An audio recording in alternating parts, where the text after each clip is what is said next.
তিন দিন ব্যাপী বাংলা মোদের গর্ব কর্মসূচির আজ শুভ সূচনা হলো ইসলামপুর কোর্ট ময়দানে। উপস্থিত ছিলেন রাজ্যের মন্ত্রী তথা গোয়ালপুকুরের বিধায়ক গোলাম রব্বানী, ইসলামপুরের বিধায়ক আব্দুল করিম চৌধুরী, উত্তর দিনাজপুর জেলার জেলা শাসক সুরেন্দ্র কুমার মিনা, ইসলামপুর পুলিশ জেলার পুলিশ সুপার জবি থমাস সহ ইসলামপুর পৌরসভার চেয়ারম্যান কানাইয়া লাল আগরওয়াল, রায়গঞ্জ পৌরসভার অ্যাডমিনিস্ট্রেটর সন্দীপ বিশ্বাস, ইসলামপুরের মহকুমা শাসক প্রিয়া যাদব সহ উত্তর দিনাজপুর জেলা তথ্য ও সংস্কৃতি দপ্তরের আধিকারিক শুভম চক্রবর্তী, মহকুমা তথ্য ও সংস্কৃতি দপ্তরের আধিকারিক শুভদীপ দাস সহ বিশিষ্ট জনদের উপস্থিতিতে আজকের অনুষ্ঠানের সূচনা হয়। প্রদীপ জ্বালিয়ে শুভ সূচনা করেন।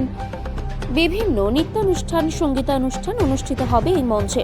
3 দিন ব্যাপী পশ্চিমবঙ্গ সরকারের বিভিন্ন উন্নয়নমূলক কাজের প্রদর্শনীশালার ফিতে কেটে উদ্বোধনী করেন মন্ত্রী ও বিধায়ক। রাজ্যের মন্ত্রী গোলাম রব্বানী কি বললেন শুনুন। সুরেন্দ্র কুমার মীনা সাহেবকে আমি ধন্যবাদ দিচ্ছি। উনি আমাদের তথ্য সংস্কৃতি ডিপার্টমেন্টের উদ্যোগে আজকে প্রোগ্রামটা শুধু ইসলামপুরে না 23টা জেলাতে আমাদের প্রোগ্রাম স্টার্ট হয়েছে আজকে। এই 3 দিন চলবে। এই 3 দিন প্রোগ্রামে আমাদের শিল্পীরা সবাই এসছেন, আর শিল্পীদের কালচারাল ইভেন্টের মাধ্যম থেকে আমরা যতগুলো প্রোগ্রাম আমরা করছি, যতগুলো স্কিম আমাদের হয়েছে, আমাদের মুখ্যমন্ত্রী মমতা ব্যানার্জি যেটা আমাদের জন্য করেছে, আমাদের পশ্চিম বাংলার জন্য 10 কোটি লোকের জন্য, ওটা এই কালচারাল ইভেন্টের দ্বারাই আমরা পাবলিককে অ্যাওয়ার করার জন্য, পাবলিককে জানানোর জন্য আমরা এই প্রোগ্রামটা করছি। যার জন্য আমরা সবসময় বলি বাংলা আমাদের গর্ব, আর বাংলার গর্ব মমতা ব্যানার্জি।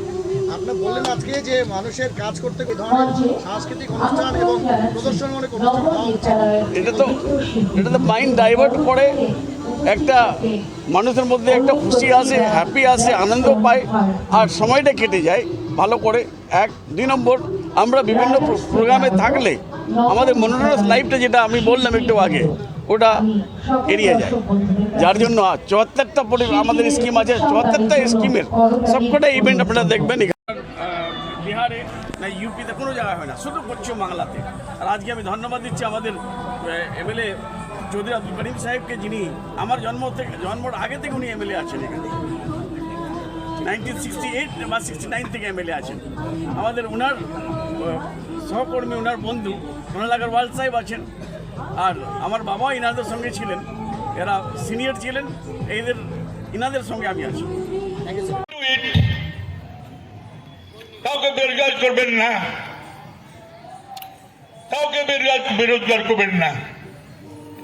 ওখানে ওই মেদিনীপুরে 150টা হোটেল ছিল, ভাঙার পথা ছিল। অ্যাডমিনিস্ট্রেশন বলছে না, এটা ভাঙিয়ে দিতে হবে, সব বেআইনি আছে। মমতা ব্যানার্জি আটকাই দিয়েছে, ঠিক সবাই বেরোজগার হয়ে যাবে, এটা আমি চাই না, ওইটাই আমি বলছি।